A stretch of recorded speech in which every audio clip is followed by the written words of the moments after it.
नमस्कार साथियों, स्वागत है आपका एक्सप्लेंट इन्फो में। जैसा कि सीडीपी की जो पिछली क्लास थी उसमें हमने पढ़ा था वृद्धि और विकास के बारे में। आज हम उसके आगे के टॉपिक को कवर करेंगे। देखिए, आज का जो हमारा पहला टॉपिक है वो है कॉन्सेप्ट ऑफ चाइल्ड डेवलपमेंट, यानी कि बाल विकास की संकल्पना। देखिए, बाल विकास क्या है? बाल मीन्स क्या होता है बालक, और विकास मीन्स विकास से है उसका शारीरिक, मानसिक, संवेगात्मक, यानी कि ओवरऑल डेवलपमेंट। तो हम यहाँ क्या पढ़ रहे हैं? बच्चे के विकास के बारे में। देखिए, बालक के जन्म से लेकर किशोरावस्था के अंत तक उनमें होने वाले जैविक, बौद्धिक, यानी कि जैविक को कहते हैं इंग्लिश में बायोलॉजिकल, और बौद्धिक को कहते हैं इंटेलेक्चुअल परिवर्तनों को कहते हैं। तो बाल विकास हम किसे कहते हैं? कि कोई बालक है, उसके जन्म से लेके किशोरावस्था के अंत तक, या जो भी उसमें बायोलॉजिकल यानी कि उसकी फिजिकल चेंजेस हो रहे हैं, या फिर उसकी मतलब इंटेलेक्चुअल यानी कि उसके जो माइंड में, उसकी बुद्धि में, यानी कि उसमें जो मानसिक परिवर्तन आए हैं, यानी कि चीज़ों को लेकर जो उसकी समझ है वो पहले से अब क्या हुई है? बेहतर हुई है। वो हमारा किस में आता है? बौद्धिक परिवर्तनों में आता है। उसी को हम क्या कहते हैं? बाल विकास कहते हैं। जब वे धीरे धीरे निर्भरता से, मतलब जब एक बच्चा छोटा होता है तो वो क्या होता है? हर चीज़ के लिए किसी पे डिपेंड होता है, मम्मी पे, पापा पे। जैसे उसे दूध पीना है तो मम्मी पे डिपेंड होगा, उसको खाना खाना है तो मम्मी पे डिपेंड होगा, जो भी उसकी केयर टेकर है, जो भी उसके गाइडेंस हैं, तो उन पे वो क्या होता है? डिपेंड होता है। तो ये हो गया जब वो धीरे धीरे निर्भरता से और अधिक स्वायत्ता, स्वायत्ता कहते हैं सेल्फ डिपेंड होना, मतलब कि अपना काम खुद से कर लेना की ओर बढ़ता है। तो इसकी डेफिनेशन हम एक बार फिर से पढ़ते हैं, फिर आपको एक बार फिर से एक्सप्लेन करेंगे बाल विकास क्या है।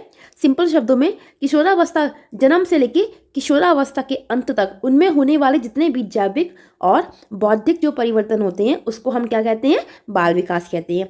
जब बालक क्या होता है? धीरे धीरे निर्भरता से और अधिक स्वायत्ता की ओर बढ़ता है, मतलब कि डिपेंडेंस वाली जो उसकी प्रवृत्ति होती है, मतलब वो हर चीज़ के लिए, छोटे पे क्या होता है? 2 साल का बच्चा तो आप यहाँ कुछ नहीं कर सकता, या 2 महीने का बच्चा, वो अपनी सभी बेसिक नीड के लिए अपने पेरेंट्स पे डिपेंड होता है।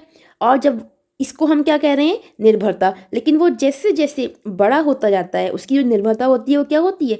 खत्म होती जाती है। वो अपने काम को करने के लिए स्वयं ही, मतलब स्वयं अपने काम करना सीख जाता है। तो यहाँ पे वही बात कही जा रही है। अब हम पढ़ते हैं, ये कुछ बाल विकास के चरण हैं। वैसे ये पूछे नहीं जाते हैं, बट एक बार पढ़ने में कुछ जान ही रहा है। थोड़ी सी देखिए देखिए, ये एक बच्चा है, ज़्यादा अच्छी ड्राइंग तो मेरी है ही नहीं फिलहाल। तो ये है कि जन्म से पूर्व का विकास। सबसे पहले क्या आती है हमारी? Prenatal development. फिर क्या होता है? नवजात शिशु जिसे बोलते हैं द न्यूनेट। फिर शैशवावस्था जिसे कहते हैं बेबीहुड। और फिर बाल्यावस्था, दैट इज कॉल्ड चाइल्डहुड। फिर आता है किशोरावस्था। तो एक बच्चा है, उसका पूरा ये विकास दिखाया गया है कि जन्म से पूर्व की अवस्था होती है, फिर नवजात शिशु जिसे न्यूनेट कहते हैं, फिर शैशवावस्था, फिर बच्चा किस में पहुंचता है? बाल्यावस्था में पहुंचता है। और फिर बाल्यावस्था के बाद बच्चा किस में पहुंचता है? किशोरावस्था में पहुंचता है। आपको टेंशन लेने की जरूरत नहीं है। इसको मैं, ये जो 4 मेन स्टेजेस होती हैं बाल विकास की, उसको नेक्स्ट क्लास में बहुत अच्छे तरीके से समझाएंगे। अभी हम थोड़ा सा ये जान लेते हैं। देखिए, 18वीं शताब्दी में एक वैज्ञानिक हुए, एक मनोवैज्ञानिक हुए जिनका नाम था पेस्टोलॉजी। उन्होंने क्या किया? सबसे पहले मनोवैज्ञानिक विवरण प्रस्तुत किया बाल विकास का। तो 18वीं शताब्दी में जो पेस्टोलॉजी नामक एक मनोवैज्ञानिक थे, उन्होंने क्या किया था? बाल विकास का सर्वप्रथम मनोवैज्ञानिक विवरण प्रस्तुत किया था। अगर आपसे क्वेश्चन पूछता है कि सर्वप्रथम मनोवैज्ञानिक विवरण बाल विकास का किसने प्रस्तुत किया था, तो आपका आंसर क्या होगा? पेस्टोलॉजी ने। इसके अलावा कुछ डेफिनेशन है, वैसे कभी कभार पूछ ली जाती हैं, इसलिए हमें इसको पढ़ना जरूरी है। बाकी आपके लिए जब आपका एग्जाम होने को होगा उसको ऑलमोस्ट 20 दिन पहले सभी डेफिनेशन की मैं एक प्रॉपर वीडियो बना दूंगी, जिससे आपको ईजिली डेफिनेशन रिवाइज करना आसान रहेगा। देखिए, पहला हमारा है जेम्स डेवर, जो कहते हैं कि बाल मनोविज्ञान क्या है? मनोविज्ञान की वो शाखा है जिसमें जन्म से लेके परिपक्वता तक विकसित हो रहे मानव का अध्ययन किया जाता है। मतलब कि बाल मनोविज्ञान में क्या करता है, क्या होता है कि वो जो आपका मनोविज्ञान होता है, साइकोलॉजी का ही वो ब्रांच है जिसमें बच्चे के बर्थ से लेके उसमें जब तक मैच्योरिटी नहीं आती है तब तक जो भी डेवलपमेंट हो रहा है उसकी स्टडी करना, वही हमारा क्या कहलाता है? मनोविज्ञान कहलाता है। बाल मनोविज्ञान जो वर्ग हैं वो कहते हैं कि बाल विकास क्या है? मनोविज्ञान की वही शाखा है। मनोविज्ञान तो आप लोग समझते हैं ना, मना प्लस विज्ञान से बना है ये मनोविज्ञान हमारा। एक सेकंड में आपको फिर से मनोविज्ञान को थोड़ा सा टर्मिनोलॉजी को पहले क्लियर कर देती हूँ, नहीं तो आपके दिमाग में कन्फ्यूजन नहीं। देखिए, मनोविज्ञान जो है हमारा वो बनता है मना प्लस विज्ञान से। ये हमारी संधि में टूटता है, तो जो विसर्ग होता है वो ओ की मात्रा में तब्दील हो जाता है। तो जो मनोविज्ञान है उसकी संधि विच्छेद क्या होता है, मना प्लस विज्ञान, मतलब मन का स्टडी करना, मन का अध्ययन करना क्या कहलाता है, हमारा मनोविज्ञान कहलाता है। आई होप आपको मनोविज्ञान का मतलब समझ में आ गया होगा। तो बाल विकास क्या है, मनोविज्ञान की वो शाखा है, यानी कि मन के अध्ययन की वो शाखा है जिसमें व्यक्ति की जन्म पूर्व अवस्था से परिपक्व अवस्था तक होने वाले सभी परिवर्तनों को स्पष्ट किया जाता है। आप लोग मतलब कभी भी कोई व्यक्ति ज़्यादा डिप्रेशन में होता है या फिर कंफ्यूज होता है तो वो क्या करते हैं, साइकोलॉजिस्ट के पास जाते हैं। क्यों जाते हैं, क्योंकि वो जानते हैं, साइकोलॉजिस्ट ने इस चीज़ को लेके डीप स्टडी की है। वो जानता है कि व्यक्ति के दिमाग में क्या चल रहा है क्या नहीं चल रहा है, उसका वो अध्ययन करे और उसकी जो प्रॉब्लम्स हैं उसको सॉल्व करे। आगे हमारी वुडवर्थ, देखिए ये वाली जो डेफिनेशन है आपकी वुडवर्थ की काफ़ी इंपॉर्टेंट बनती है क्योंकि ये काफ़ी एग्जाम्स में पूछी गई है। दूसरी चीज़, मैंने ये वाला जो क्वेश्चन था ये मैंने कम्युनिटी पोल में डाला था जिसका मोस्टली बच्चों ने आंसर गलत दिया है। सब इसे हरलॉक समझ रहे हैं बट ये हरलॉक की नहीं है। देखिए अनुवांशिकता और पर्यावरण दोनों की बराबर भूमिका होती है किसमें, बच्चे के विकास में। तो यानी कि जो आपकी हेरिडिटी है और एनवायरनमेंट है वो इक्वल रोल प्ले करते हैं कि बच्चे के डेवलपमेंट में। अगर आप ही बताइए, अगर सिर्फ हम ये कह दें कि एक होशियार माँ बाप के बच्चे होशियार होंगे, क्या कंपलसरी है कि ऐसा होगा, नहीं हो सकता। कभी कभी आपने एक्सेप्शनल केस भी देखे हैं, बहुत जगह हम ऐसे देखते हैं कि माँ बाप उतने इंटेलिजेंट नहीं थे जितना उनके बच्चे आगे निकल गए। और कई केस हम ऐसे भी देखते हैं जहाँ पे माँ बाप तो बड़े होशियार होते हैं बट बच्चों में उतना पोटेंशियल नहीं होता। देखिए हमारा जो डेवलपमेंट है ना वो हमारा बेसिकली इन दो फैक्टर्स पे डिपेंड करता है, हेरिडिटी पे भी, एनवायरनमेंट पे भी। कैसे करता है, अगर बच्चे का एनवायरनमेंट अच्छा नहीं है और उसका मतलब हेरिडिटी कितनी भी अच्छे माँ बाप रहे हो जो भी रहा हो तो उसका जो डेवलपमेंट का लेवल है उतना अच्छा नहीं हो पाएगा। वहीं एक बच्चा है वो एक ऐसे एनवायरनमेंट से आता है जहाँ रिच एनवायरनमेंट है, मतलब जहाँ का रहन सहन सब कुछ अच्छा है, जहाँ अच्छे लोग रहते हैं, लोग अच्छे से एक दूसरे से बिहेव करते हैं, एजुकेटेड लोग रहते हैं, उस एनवायरनमेंट से आता है। तो भले ही उसके माँ बाप इतने मतलब पोटेंशियल वाले ना हो बट वो बच्चा काफ़ी आगे निकल जाएगा। इसलिए हम कहते हैं कि जो डेवलपमेंट होता है उसमें आपके अनुवांशिकता का और एनवायरनमेंट का दोनों का इंपॉर्टेंट रोल होता है। ये दोनों ही चीज़ें डेवलपमेंट को इफ़ेक्ट डालती हैं। अगर अनुवांशिकता में मतलब कोई इशू है और डेवलपमेंट सही है तब भी प्रॉपर काम नहीं होगा। इन दोनों का 50-50 रेशियो बताया गया है। और ये देने वाले जो साइकोलॉजिस्ट थे वो थे वुडवर्थ, जो कहते हैं कि जो हेरिडिटी है और एनवायरनमेंट है दोनों की क्या होती है, इक्वल रोल होता है बच्चे के विकास में। आई होप आपको ये चीज़ क्लियर हो गई होगी। बाकी हम इसको आगे और अच्छे से एक बार कवर करेंगे। देखिए हमारा जो विकास है उसके कुछ क्षेत्र बताए गए हैं, क्योंकि विकास हमको पता है एक व्यापक टर्मिनोलॉजी है जिसमें वृद्धि भी शामिल है। तो विकास के हमारे 5 क्षेत्र होते हैं। इसको मैं एक पेन ले लूँ, एक मिनट। हाँ, एक हमारा आता है शारीरिक विकास, दूसरा हमारा आता है बौद्धिक विकास, एक हमारा आता है सामाजिक विकास, एक होता है संवेगात्मक विकास और हमारा फिर नैतिक विकास। शारीरिक विकास को इंग्लिश में कहते हैं फिजिकल डेवलपमेंट, बौद्धिक विकास को कहा जाता है इंटेलेक्चुअल डेवलपमेंट और सामाजिक विकास को कहा जाता है सोशल डेवलपमेंट, और संवेगात्मक को कहते हैं इमोशनल डेवलपमेंट और नैतिक को कहते हैं मॉरल डेवलपमेंट। देखिए जो आपका शारीरिक डेवलपमेंट मतलब शारीरिक विकास होता है वो कब होता है, बिफोर बर्थ, क्योंकि बच्चा जब माँ के गर्भ में होता है तभी वहीं से तो उसका विकास होना स्टार्ट होता है। ये थोड़ी ना कि बच्चा जब माँ के गर्भ से बाहर आ गया आफ्टर 9 मंथ्स उसका डेवलपमेंट हो रहा है। अगर ऐसा होता तो सोचो गर्भ में जो मतलब बेबी होता है वो कैसे बड़ा होता, उसके अंग वगैरह सब विकसित तो गर्भ में ही होती है ना, वो अलग बात है। आफ्टर बर्थ वो सब मतलब बड़े होते हैं बट जो उसकी नींव पड़ती है वो तो उसके गर्भ के अंदर होता है तभी पड़ती है। तो इसलिए बच्चे का जो शारीरिक विकास है वो बिफोर बर्थ यानी कि जन्म से पहले से ही शुरू हो जाता है जब बच्चा माँ के गर्भ में होता है। दूसरा हम पढ़ते हैं बौद्धिक विकास, जिसको कहते हैं इंटेलेक्चुअल। इसका संबंध किससे, बौद्धिक क्या होता है, बुद्धि। बौद्धिक का संबंध किससे होता है, बुद्धि। बुद्धि मतलब मानसिक यानी कि आपके कॉग्निशन से।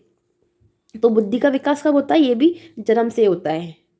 जब बच्चा जन्म लेता है तभी से उसकी बुद्धि का विकास होना शुरू हो जाता है। फिर हमारा तीसरा जो आता है वो आता है हमारा सामाजिक विकास, जिसे कहते हैं हम सोशल डेवलपमेंट। तो हमारा जो सोशल डेवलपमेंट होता है बच्चे का, वो कब होता है? वो उसके जन्म से ही शुरू हो जाता है। कैसे? जब बच्चा जन्म लेता है तो वो अपने आसपास सबसे पहले तो अपनी माँ से सबसे ज़्यादा लगाव महसूस करता है। उसकी हर बेसिक नीड के लिए वो अपनी माँ पे डिपेंड होता है, और धीरे धीरे मतलब जैसे जैसे वो बड़ा होता जाता है वो सोसाइटी में इंक्लूड होता है। फिर वो सोशल नॉर्म सीखता है, सोशल वैल्यूज सीखता है, सारी चीज़ें सीखता है। तो बचपन से ही क्या हो रहा है, जैसे ही उसने जन्म लिया तभी से वो उसका सामाजिक विकास शुरू हो गया। पहले वो मम्मा के क्लोज होता है, फिर वो पिताजी, फिर वो अपनी पूरी फैमिली के जो अदर मेंबर्स होते हैं उनके क्लोज होगा, फिर वो बाहर की दुनिया के क्लोज होगा। इस तरीके से उसका सामाजिक विकास होता रहता है। इसलिए कहते हैं ना कि बच्चे का सोशल इंटरेक्शन जरूर कराना चाहिए। अगर बच्चे को आप घर में ही रखोगे, उसको बाहर ज़्यादा नहीं मतलब ज़्यादा लोग से बातचीत नहीं करेगा, तो उसका सोशल डेवलपमेंट उतना अच्छा नहीं हो पाएगा और उसमें लैक ऑफ कॉन्फिडेंस भी देखने को मिल सकता है। फिर हमारा आता है संवेगात्मक विकास, जिसको हम कहते हैं इमोशनल डेवलपमेंट, जो कब होता है? जन्म के बाद होता है। बच्चे में जो इमोशंस होते हैं, जिस वजह से जो हमारे एक साइंटिस्ट कह रही हूँ, सॉरी, साइकोलॉजिस्ट हुए हैं वॉटसन, उन्होंने कहा है कि जन्मजात बच्चे में 3 संवेग होते हैं। कौन कौन से 3 संवेग होते हैं? डर, एक तो डर बताया है, एक गुस्सा बताया है, और एक प्यार। ये 3 संवेग हैं जो जन्मजात बच्चे जब जन्म लेता है तभी से उसके अंदर होते हैं। ऐसा कहने वाले कौन थे? वॉटसन। वॉटसन ये एक साइकोलॉजिस्ट थे। बाकी चिंता करने की बात नहीं, मैंने इनके बारे में आगे लिखा है। तो जो बच्चे के इमोशंस हैं वो कब से डेवलप होते हैं? जब बच्चा जन्म लेता है उसके बाद से जो उसके इमोशनल वाले फैक्टर्स हैं वो डेवलप होना शुरू हो जाते हैं। उसको संवेग समझ रहे हैं, जैसे कि उसको गुस्सा आना, अगर उसको खाना नहीं मिलता है तो वो क्या करता है? आपने छोटा बच्चा अगर आपके घर में हो तो कभी उसको एनालाइज करना, जब वो बिस्तर पर लेटा होता है उसको खाना नहीं मिलता तो वो क्या करता है? अपने हाथ पैर पटकता है, अपने दोनों हाथ हो गए, दोनों पैर हो गए, ऊपर नीचे करेगा, गुस्सा, चिल्लाएगा, रोएगा।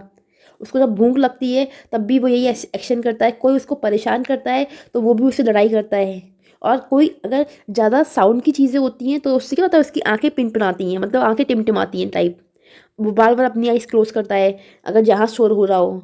और अक्सर बच्चे क्या करते हैं? ज़्यादा शोर में रो भी जाते हैं। तो ये क्या है? ये उसके संवेग है, जिसको जो अदर फैक्टर्स है वो इफ़ेक्ट डाल रहे हैं। फिर हमारा आता है नैतिक विकास। नैतिक विकास क्या होता है? जो जन्म के बाद से शुरू होता है। नैतिक विकास हमारा एक तरीके से ना सामाजिक विकास का ही पार्ट होता है। वैसे हमने अलग से लिख दिया है, बट हमारा जो नैतिक विकास है वो हमारा सामाजिक विकास से जुड़ा हुआ है, क्योंकि हमारी जो मॉरलिटी है, नैतिकता है, वो कहाँ रिफ्लेक्ट करती है? सोसाइटी में रिफ्लेक्ट करती है ना। और कब से शुरू होती है? जन्म के बाद से हमें ये सिखाया जाता है कि हमें सोसाइटी में कैसे रहना है, सोसाइटी के जो नॉर्म्स हैं उनकी वैल्यूज़ वगैरह कैसे फॉलो करनी है। कुछ रूल्स होते हैं समाज के, हमें उसको फॉलो करना होता है। आप चोरी नहीं कर सकते, चोरी करना क्या है? गलत बात है। नहीं तो आप समाज में चोर की संज्ञा पाओगे। तो आपको आप अगर आप एक अच्छे इंसान बनते हो तो आप एक अच्छे नागरिक कहलाओगे। इस तरीके की जो एथिकल वैल्यूज़ होती हैं बच्चे को दी जाती हैं, जिससे कि उसका सोशल डेवलपमेंट सही से रहे। तो हमारा जो नैतिक विकास है वो किसका पार्ट है? एक तरीके से सामाजिक विकास का ही पार्ट है। अब हम कुछ ही नोट्स हैं, आप इसको नोट कर लीजिएगा। देखिए, जन्म के समय बच्चे का भार लगभग 3 किलो होता है। कहीं कहीं किताबों में आपको 2.5 kg से 3.5 kg भी लिखा मिलेगा। वैसे अलग अलग साइकोलॉजिस्ट ने अलग अलग माना है, तो हम ऑलमोस्ट 3 kg मान लेते हैं। फिर जन्मजात बच्चे में 3 संवेग होते हैं। ऐसा कौन कहते हैं? वॉटसन कहते हैं। जो डर, बच्चा डरता भी है, कोई लाउड स्पीकर टाइप में चीज़ें या फिर जिसमें शोर ज़्यादा होता है वो उसके कान पे जाओ तो वो अपनी आंखें बार बार टिमटिमाता है। गुस्सा होता है बच्चा कैसे? जब उसके भूख लग रही होती है। और बच्चा प्यार भी महसूस करता है कैसे? मतलब उसको अपनी मम्मी के हाथ छूना अच्छा लगता है, इस तरीके से। और भाषा सीखने की जो क्षमता होती है बच्चे में कैसी होती है? जन्मजात होती है। मतलब बच्चा जैसे जन्म लेता है तभी से उसके अंदर लैंग्वेज एक्वायरिंग जो मतलब पावर होती है वो स्टार्ट हो जाती है। तो भाषा सीखने की क्षमता बच्चे में जन्मजात होती है। एक शब्द की समझ बच्चे को 10 महीने में हो जाती है। अगर कभी कभी क्वेश्चन पूछ लेते हैं फैक्ट वाला कि बच्चे को एक शब्द की समझ कब होती है, तो यहाँ पे जो हमारा आंसर होगा वो होगा 10 महीने में। फिर 1 साल तक बच्चे को कहा जाता है कि 3 शब्दों की समझ हो जाती है। कहीं कहीं पे ये इसकी कंट्रोवर्सी भी देखने को मिलती है। बाकी 5 साल में 2100 शब्दों की समझ होती है बच्चे के लिए।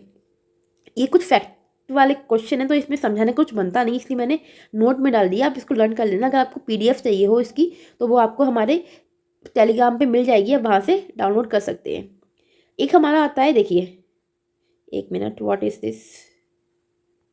हाँ, डेवलपमेंट में ग्रोथ एंड डिक्लाइन दोनों होते हैं। डिक्लाइन कहते हैं पतन, मतलब कि आपका विकास एक समय तक वृद्धि होगी, सॉरी विकास होगा, उसके बाद क्या होगा? आपका वो जो कर्व है वो नीचे आना स्टार्ट होगा। जैसे कि अगर आप सोचो आपका जो विकास है तो विकास का अगर मैं फिजिकल फैक्टर का वे में देखूं तो आप क्या बूढ़े होते हो उस टाइम आप देखते हो ना, आप मतलब कमज़ोर हो जाते हो, आपका विकास क्या होता है, गिरने लगता है, आपका वेट भी कम हो सकता है, आपकी रिंकल्स वगैरह भी पड़ जाते हैं स्किन पे। और दूसरी चीज़ें क्या है, जिस स्पीड से आपका विकास आपके 18 ईयर्स तक होता है उस स्पीड से आगे नहीं होता है। तो एक मतलब फिक्स स्पीड के बाद में आपका विकास क्या होता है, कम होने लगता है जब आप 50-60 की एज के ऊपर पहुंचते हो। इसलिए हमने कहा है कि डेवलपमेंट में क्या है, ग्रोथ भी होती है और डिक्लाइन भी, दोनों ही टर्मिनोलॉजी हमारी शामिल होती हैं। आई होप ये क्लियर हुआ होगा आपके लिए। और अब हम पढ़ते हैं डोमेन्स ऑफ डेवलपमेंट, मतलब कि विकास के आयाम। देखिए विकास के हमारे 4 आयाम होते हैं, फिजिकल जिसको हम कहते हैं शारीरिक, कॉग्निटिव जिसको हम कहते हैं संज्ञानात्मक, सोशल जिसको हम कहते हैं सामाजिक, इमोशनल जिसको हम कहते हैं संवेगात्मक। इन चारों को देखो, देखो पी से हमारा होता है फिजिकल, सी से होता है कॉग्निटिव, एस से होता है सोशल, ई से होता है इमोशनल। तो हमने इसको PCSE से याद कर सकते हैं, PCSE। क्या बोलोगे आप इसको, PCSE। अब हम पढ़ते हैं इसके अंदर क्या क्या होता है। देखिए पहला हमारा आता है शारीरिक विकास।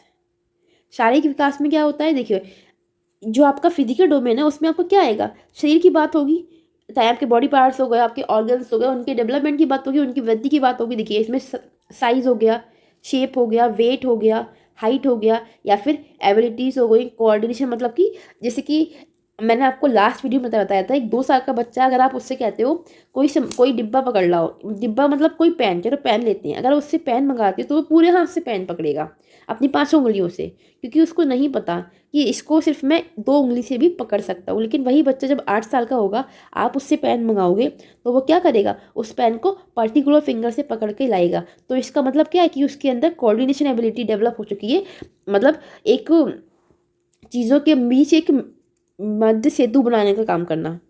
एक्चुअली मुझे इसका एग्जैक्टली हिंदी मीनिंग याद नहीं आ रहा, कोऑर्डिनेशन करना, एक तरीके से पुल बनाना।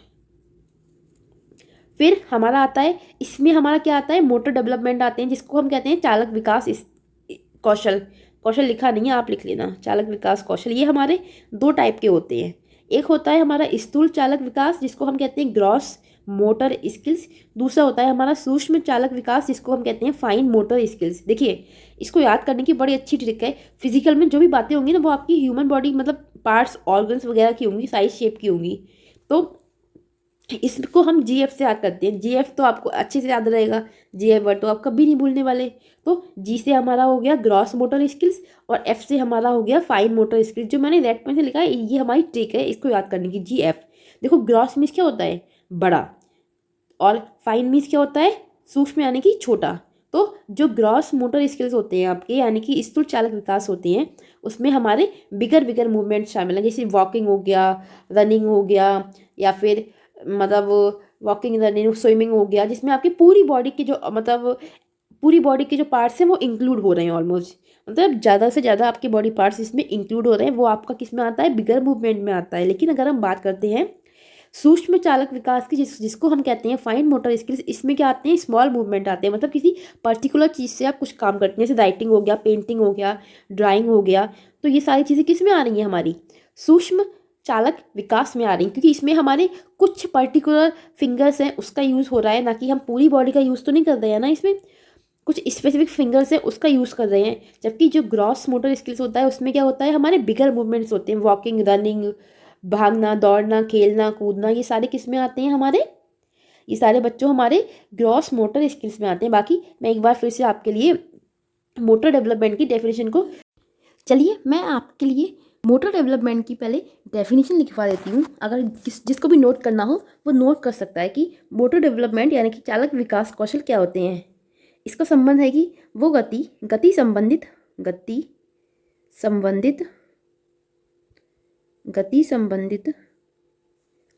पक्ष जो शारीरिक गति संबंधी पक्ष जो शारीरिक विकास से संबंधित होते हैं, उन्हें हम क्या कहते हैं, चालक विकास कहते हैं। गति संबंधित यानी कि यहाँ मूवमेंट की बात हो रही है, और मूवमेंट कैसा है, जो फिजिकल डेवलपमेंट से संबंधित हो, उससे हमने क्या कहा है, चालक विकास कहा है। चालक विकास होते कैसे हैं, कितने हैं, 2 टाइप के होते हैं। एक हमारा ग्रॉस मोटर स्किल्स हो गया जो कि हमारा बिगर मूवमेंट्स आता है, इसमें बड़ा, जिसमें हम अपने ज़्यादा से ज़्यादा जो हमारे बॉडी पार्ट्स हैं वो इंक्लूड रहते हैं इसमें, जैसे वॉकिंग, रनिंग वगैरह हो गया, स्विमिंग हो गया। लेकिन जो हमारा फाइन मोटर स्किल्स होता है, इसमें हमारे पर्टिकुलर्स मतलब पार्ट हैं उसका यूज़ करते हैं हम, कुछ स्पेसिफिक मतलब अपने ऑर्गन्स का यूज़ करते हैं इसको करने के लिए। ओके, इसको याद रखने की ट्रिक क्या हो गई, GF हो गई। I hope it is clear now. आगे बढ़ते हैं अपने दूसरे टॉपिक पर। देखिए, एक हमारा आता है कॉग्निटिव, जिसको कहते हैं संज्ञानात्मक। संज्ञान का संबंध आपके मानसिक बुद्धि से होता है, मानसिक विकास से होता है। ओके, तो संज्ञान वर्ड किसके लिए मतलब इंडिकेट करता है, आपकी बुद्धि के लिए, आपके मानसिक विकास को इंडिकेट करता है। संज्ञान होता क्या है संज्ञानात्मक, देखिए इसमें हमारा सोचना, तर्क करना, कल्पना, ये सारी चीज़ें किस में आती हैं, जो चीज़ें दिमाग से होती हैं वो सारी हमारी किस में आती हैं, संज्ञानात्मक विकास के अंदर आती हैं। इतनी सी बात समझिए, जिस भी चीज़ में आप अपना माइंड का यूज़ कर रहे हैं वो आपके किससे संबंधित है, आपके कॉग्निशन से संबंधित है। कॉग्निशन को ही हिंदी में क्या कहते हैं, संज्ञान कहते हैं, संज्ञानात्मकता कहते हैं। देखिए, इसका जो डेफिनेशन है वो मैं आपको लिखवाती हूँ कि संज्ञानात्मक पक्ष में, आप लिखना संज्ञानात्मक पक्ष में विकास से अर्थ, संज्ञानात्मक पक्ष में विकास से अर्थ किससे, मानसिक क्षमताओं, मानसिक क्षमताओं के विकसित होने से, मानसिक क्षमताओं के विकसित होने से है।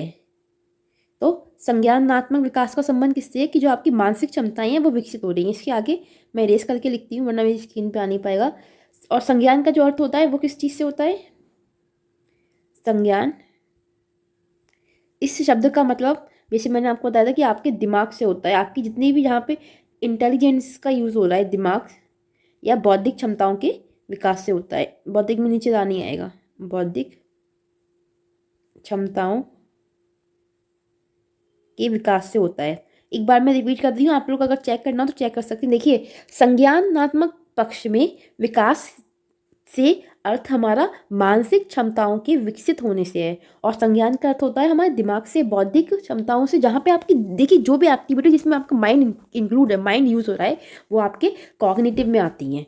सिंपल सी चीज़ है, कॉग्निटिव आपका दिमाग, ब्रेन। ब्रेन में हमारे दो होते हैं, इससे एक लेफ्ट होता है, एक राइट होता है। कहा जाता है कि लेफ्ट वाले ब्रेन में क्या होती है, लॉजिकल रीजनिंग होती है, मतलब जितना भी आप लॉजिकली या अर्थमेटिकली वाला जो काम है वो आपका लेफ्ट वाले ब्रेन में होता है। जबकि राइट ब्रेन में क्या होती है, क्रिएटिविटी होती है। क्रिएटिविटी बोले तो मतलब कि आपका जितना भी कोई रचनात्मक काम कर रहे हैं आप, जिसमें आप अपनी माइंड को डिफरेंट वे में सोच रहे हैं, कुछ नया कर रहे हैं, क्रिएटिविटी, तो वो आपके राइट ब्रेन में होती है। जबकि लेफ्ट ब्रेन में क्या होती है, लॉजिकल चीज़ें जहाँ पे आप तर्क वितर्क करते हैं या फिर अर्थमेटिक वाला ऑपरेशन होते हैं, आपकी गणित वगैरह, वो आपके लेफ्ट ब्रेन में होता है। आप लेफ्ट ब्रेन का यूज़ करते हैं उन सारी प्रक्रियाओं को करने के लिए। एंड बाकी अगर आपको देखिए, फिर हमारा आता है सामाजिक विकास। अगर आपको GF मतलब कि सॉरी ग्रॉस मोटर स्किल्स और फाइन मोटर स्किल्स की भी डेफिनेशन नोट करनी हो तो कमेंट बॉक्स में बता दीजिएगा, हम आपको PDF में डाल देंगे। देखिए, सामाजिक विकास से मतलब क्या है, नैतिक विकास से। यहाँ पे बच्चे का क्या है, बच्चे को ट्रेन किया जा रहा है कि आपको सोसाइटी में कैसे बिहेव करना है, कैसे आपको चार लोग से बातचीत करनी है, या फिर कैसे आपको सोसाइटी के जो नॉर्म्स होते हैं, रूल्स होते हैं, उनको फॉलो करना है। अब अगर एक बच्चा है वो ऐसा है, सोसाइटी के नॉर्म्स फॉलो नहीं करता है, सोसाइटी की बातें नहीं मानता, तो उसको क्या कहा जाएगा, अनैतिक कहा जाएगा ना। तो यहाँ पे क्या आता है, बच्चे का नैतिक विकास आता है। जो भी मॉरल वैल्यूज़ होती हैं, भले ही आज के टाइम में वो इतना इम्प्लीमेंट नहीं होती जितना हम बस किताबों में पढ़ के ही छोड़ देते हैं। मॉरल साइंस की किताब बच्चे को पढ़ाई जाती है कितना, 8 क्लास तक, CBSE बोर्ड में, ICSE बोर्ड वगैरह में। लेकिन असल ज़िंदगी में शायद उतना अगर मॉरल इम्प्लीमेंट हो जाए तो हमारी सोसाइटी से निगेटिविटी बहुत दूर हो जाए। खैर, ये अलग इशू है। तो सामाजिक विकास में क्या आ रहा है, जो सोशल डोमेन है वहाँ पे कौन सी बातें आ रही हैं, जो व्यक्ति के नैतिक विकास से हुए, उसको जो एथिकल वैल्यूज सिखाई जाती हैं कि how to behave, how to talk somebody, या गुड मैनर्स, बैड मैनर्स, वो सारा हमारा सोशल डोमेन का ही पार्ट है। फिर हमारा आता है इमोशनल। यहाँ पे बच्चे के इमोशंस इंक्लूड होते हैं, यानी कि संवेग भावना, यानी कि ऐसी चीज़ें जो उसके इमोशन को इफेक्ट करती हैं। जैसे हमने पढ़ा था, बच्चों जन्मजात बच्चे में 3 संवेग होते हैं, डर, गुस्सा, प्यार। ये तो जन्मजात में होगा। जबकि जो आपके मैकडूगल हैं उन्होंने कितने संवेग बताए हैं, उन्होंने 16 बताए हैं, वो हम आगे पढ़ेंगे उनके बारे में फिलहाल। तो जो बच्चे का इमोशनल वाला डोमेन है उसमें क्या आता है, उसके संवेग या भावना से जुड़ी बात। कोई बात ऐसी होती है, कुछ बच्चे होते हैं बहुत सेंसिटिव होते हैं, उनको बहुत जल्दी हर्ट हो जाता है और फिर वो उसी बात को सोचते रहते हैं, निगेटिव हो जाते हैं, डिप्रेशन में चले जाते हैं या फिर मतलब उल्टी सीधी कुछ रॉन्ग हरकत करते हैं। तो वो हमारे किस में आ रहा है, बच्चे के संवेग को प्रभावित कर रहा है। तभी तो कहते हैं बच्चे को ऐसा माहौल देना चाहिए जो उसको संवेगात्मक स्तर को अच्छा करे, ना कि खराब करे। अगर बच्चा एक नेगेटिव एनवायरनमेंट में रहता है तो उसके वहाँ पे संवेग कैसे होंगे, नेगेटिव होते जाएंगे ना। उसके अंदर जो फीलिंग्स होंगी, जो भावनाएं होंगी, वो कैसी होंगी, नेगेटिव होंगी। वो बुरी चीज़ें ही सीखेगा और जैसा व्यक्ति जिस इन्वायरमेंट में रहता है उस अकॉर्डिंग ही फिर वो बनता जाता है। इसके अलावा नेक्स्ट हमारे कुछ सिद्धांत हैं। ये सिद्धांत क्या है, हमने पीछे जो पढ़ा है उसी की समरी है शॉर्ट फॉर्म में। देखिए, विकास के सभी आयाम कैसे होते हैं, आपसी सहसंबंध यानी कि इंटर रिलेटेड होते हैं। यानी कि जो हमने पीसीएस ही पढ़ा अभी, फिजिकल कॉग्निशन, ऐसे क्या हो गया हमारा, एक हमारा फिजिकल था, दूसरा हमारा कॉग्निशन था, एस से सोशल था, ई से हमारा इमोशनल था। ये चारों आपस में कैसे होते हैं, संबंध होते हैं, मतलब जुड़े हुए होते हैं। विकास क्या है, एक सतत प्रक्रिया जिसको हम बोलते हैं कॉन्टिन्यूअस प्रोसेस, मतलब निरंतर चलने वाली प्रक्रिया है जो हमारे जो कहाँ से बर्थ से लेके टॉम तक चलती है, यानी कि जन्म से लेके कब तक चलती है, यानी व्यक्ति की मृत्यु तक चलता ही रहता है विकास। विकास क्या है, एक क्रमिक प्रक्रिया, यानी कि एक क्रम से होती है। ऐसा तो नहीं है ना कि आप गर्भावस्था से सीधे किशोरावस्था में पहुंच जाओगे, उससे पहले आप शैशवावस्था पार करोगे, फिर बाल्यावस्था पार करोगे, फिर आप किस में आओगे, किशोरावस्था में आओगे। मतलब एक क्रम को फॉलो करते हो, इसलिए हम कहते हैं विकास क्या है, एक क्रमिक प्रक्रिया है। फिर हमारा तक कहा जाता है कि विकास की दर कैसी होती है, भिन्न भिन्न होती है। मतलब कि विकास हर प्राणी में समान नहीं होता, पर्सन टू पर्सन वेरी करता है। कोई व्यक्ति है यूएसए में, एक व्यक्ति है इंडिया में, तो इंडिया वाला व्यक्ति और यूएसए वाला व्यक्ति, ये तो थोड़ा अलग कंट्रीज हो गई। यहाँ पे तो टेम्परेचर का, एनवायरनमेंट का, बहुत सारी चीज़ों का फर्क पड़ेगा ही पड़ेगा बच्चे के डेवलपमेंट में। अगर हम सेम सेम एनवायरनमेंट की बात करें तो वहाँ पे भी बच्चे के विकास की दर भिन्न भिन्न होगी। एक पैमाना नहीं है कि मतलब इतना ही विकास होगा। बहुत सारे फैक्टर्स हैं जो व्यक्ति को प्रभावित करते हैं, चाहे वो एनवायरनमेंट हो या फिर मतलब टेम्परेचर हो या जगह हो। बहुत सारी चीज़ें होती हैं, या न्यूट्रिएंट्स हो। एक बच्चा है जिसको प्रॉपर न्यूट्रिएंट्स मिलते हैं तो उसका डेवलपमेंट कैसा होगा, अच्छी उसकी होगा। एक बच्चा है उसको नहीं मिलते हैं तो वो कुपोषण का शिकार होगा, उसको तरह तरह की बीमारियां हो जाएंगी, तो उसका डेवलपमेंट उतना अच्छा नहीं होगा। इसलिए हम कह रहे हैं कि विकास की दर भिन्न भिन्न होती है, हर व्यक्ति में एक समान नहीं होती। किसी का विकास अच्छा होता है, किसी का विकास उतना अच्छा नहीं हो पाता है। आई होप आपको समझ में आ रहा होगा। आपको दिखता है कुछ लोग होते हैं जिनकी हाइट बहुत अच्छी होती है, कुछ लोग होते हैं उनकी हाइट कम होती है। तो ये क्या है, ये विकास का ही तो एक कारक है कि विकास की दर क्या है, भिन्न भिन्न है। फिर विकास हमेशा सामान्य से विशिष्ट की ओर होता है। जैसे कि हमारा एक आपने मेथड पढ़ा होगा, आगमन विधि। पढ़ी है, नहीं पढ़ी है? वैसे ये जो मैं अभी पढ़ा रही हूँ ना, ये आपको सीटेट वाला ही है ऑलमोस्ट, क्योंकि हमारा 30-40% तो सीटेट का ही है, जिसको हमें पहले अच्छे से कर लेना है। आगमन विधि में क्या होता है, आपका एग्जाम्पल से रूल पे चलते हैं। बच्चे को पहले एग्जाम्पल देते हैं, फिर हम रूल पे लेके आते हैं, डायरेक्ट रूल नहीं कराते, वरना उसको समझ में नहीं आएगा। उसी तरीके से जो विकास होता है वो पहले सामान्य होता है, फिर स्पेशल चीज़ की ओर बढ़ता है। मतलब जैसे कि 2-3 साल का बच्चा एक है अगर, तो उससे कहो कि बच्चा वो किताब लिया तो वो पूरी जी जान से उठा के लाएगा कि किताब नहीं हो गई, चट्टान हो गया। वही बच्चा जब हमारा 8-10 साल का होगा तो वो उस किताब के लिए एक हाथ यूज़ करेगा, क्योंकि वो इजीली उठा सकता है। तो ये क्या है, सामान्य से विशिष्ट विशिष्ट की ओर जाना है। दूसरा हमारा एक है कि विकास विकास क्या होता है, इक्वल्स टू किसके होता है, अनुवांशिकता के और पर्यावरण के। मतलब विकास अनुवांशिकता और पर्यावरण दोनों का प्रोडक्ट होता है, क्योंकि विकास को हमने बताया था, विकास को अनुवांशिकता भी प्रभावित करती है और पर्यावरण भी प्रभावित करता है। 50-50 का दोनों का रेशियो रहता है। अगर बच्ची का पर्यावरण अच्छा नहीं है, भले ही उसके माँ बाप कितने भी होशियार रहे हों, वो बच्चा उतना पोटेंशियल नहीं उतने पोटेंशियल तक नहीं पहुंच पाएगा। और भले ही बच्चे का पर्यावरण अच्छा है और माता पिता उतने अच्छे नहीं हैं, तो उसका जो लेवल है बहुत अच्छा जाएगा। इसलिए हम कहते हैं कि अच्छे एनवायरनमेंट में हमें बच्चे को डालना चाहिए, जिससे कि मतलब उसका ओवरऑल डेवलपमेंट अच्छा रहे। तभी आपने देखा होगा बहुत से पेरेंट्स होते हैं, भले ही कुछ खुद से उतना अच्छा पढ़ा लिखे ना हो, लेकिन वो अपने बच्चों के लिए क्या करते हैं, बेस्ट एजुकेशन प्रोवाइड कराने की कोशिश करते हैं। उनको अच्छे से अच्छे स्कूल में डालते हैं जहाँ जहाँ का एनवायरनमेंट अच्छा हो, जिससे कि बच्चे का क्या हो, विकास अच्छे से हो, वो 4 चीज़ें अच्छी सीखे और कल को अपना नाम समाज में, देश में रोशन करे। इसीलिए तो पेरेंट्स क्या करते हैं, बड़े अच्छे अच्छे स्कूल की फ़ीस भरते हैं, भले ही खुद उतने एबल नहीं है। और कहीं कहीं स्कूल तो ऐसे भी होते हैं जहाँ पे पेरेंट्स जो ज़्यादा मतलब हाई फाई स्कूल होते हैं, वहाँ पे क्या होता है, पेरेंट्स का ही पहले टेस्ट लेते हैं कि आपके पेरेंट्स कितने पढ़े हुए हैं, उस हिसाब से बच्चे का लेवल रखा जाएगा। तो इस तरीके से हमने जाना कि विकास क्या है। आनुवंशिकता और पर्यावरण दोनों ही विकास में महत्वपूर्ण भूमिका अदा करते हैं, और ये जो कथन है वो किसने कहा है, वुडवर्थ ने कहा है। इस चीज़ को याद रखिएगा क्योंकि ये क्वेश्चन बाकी टीचिंग एग्जाम्स में पूछा गया है। आगे बढ़ते हैं, विकास की दिशाएं, ये हमारा आज का लास्ट टॉपिक है। इसके बाद हम कल पढ़ेंगे विकास की टेक्निक वगैरह और जो कुछ इशू डिबेट वगैरह होती हैं वो सब चीज़ें। देखो, विकास की दो दशाएं, एक होता है शीर्षगामी, जिसको शीर्षगामी, और दूसरा होता है अधोगामी, जिसको हम कहते हैं समीपस्थ दूरस्थ। देखो, हिंदी बड़ी टिपिकल होती है कुछ चीज़ों में, तो मैंने हिंदी इंग्लिश साथ में इसीलिए लिखा है, जिससे कि आप इंग्लिश वर्ड याद रखोगे ना, तो आपको हिंदी से ज़्यादा इजी साइकोलॉजी लगती है इंग्लिश में, भले ही आप हिंदी मीडियम के हो या ना हो। देखो, सिफेलोकॉडल, सिफेलोकॉडल, इसको अगर मैं सी माने सिर, सी पैर है, सी फै पढ़ो, लॉ पढ़ो, पा पढ़ो, जो भी पढ़ो। देखो, सी माने सिर होता है, पै माने पैर होता है। तो सिफेलोकॉडल में क्या होता है, सिर से पैर की ओर आपका विकास होता है। वो किस में आता है, शीर्षगामी में आता है, हेड टू टॉ जिसमें हम जाते हैं। सही है। तो सिफेलोकॉडल आपको कैसे याद रखना है, सिफेलोकॉडल में ही छिपा है इसका आंसर। सी से सिर हो गया, फै से आपका पैर हो गया, सी पैलोकॉडल। लॉन्गिट्यूडनल भी कहते हैं इसी के लिए हम। तो शीर्षगामी विकास होता है हमारा कैसा, हेड से टो, सिर से पैर की ओर बढ़ना। दूसरा हमारी जो होता है अधोगामी, जिसको हम कहते हैं प्रॉक्सिमो डिस्टल या फिर नियर से फॉर, यानी कि केंद्र से बाहर की, ये एक हमारा सेंटर है, इससे बाहर की ओर जो बच्चे का विकास होगा वो क्या होगा, वो होगा अधोगामी विकास, मतलब अंदर से बाहर की ओर बढ़ना। और सिर से पैर की ओर बढ़ना क्या होता है, सिफेलोकॉडल होता है। अगर आप एक याद कर लो, दो ही तो दिशाएं होती हैं, तो आपको दूसरी याद ना हो, आप आराम से एलिमिनेट कर लोगे। वो आपसे पूछता है कि सिफेलोकॉडल विकास क्या होता है, हेड टू टो होता है, केंद्र से बाहर की होता है, आपको सोचना ही नहीं है। सिफेलोकॉडल में ही तो इसका आंसर छिपा है। देखो, सी से सिर हो गया हमारा, पैर से हमारा पैर हो गया, और हमें क्या चाहिए, सिर से पैर की ओर हो रहा है, वो हमारा सिफेलोकॉडल है।